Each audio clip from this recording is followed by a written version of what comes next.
अजितदादांचे विशेष आभार मानेन।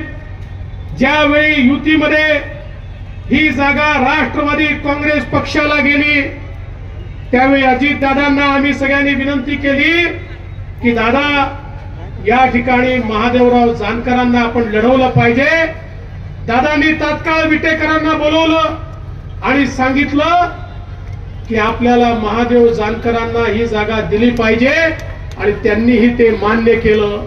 खरं म्हणजे विटेकर असतील, लोणीकर असतील किंवा आमचे बोर्डीकर साहेब असतील, सगळ्यांनी जोरदार तयारी केली होती।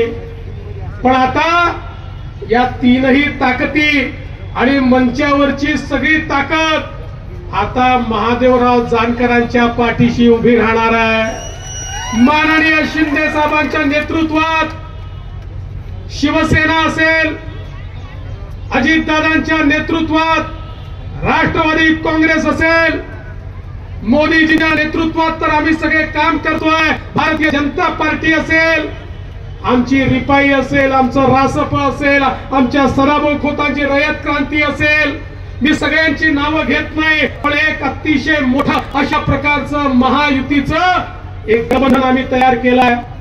आणि आता मी तुम्हाला सांगतो, मागच्या निवडणुकीमध्ये महाराष्ट्राने 41 खासदार मोदीजींच्या झोळीत टाकले।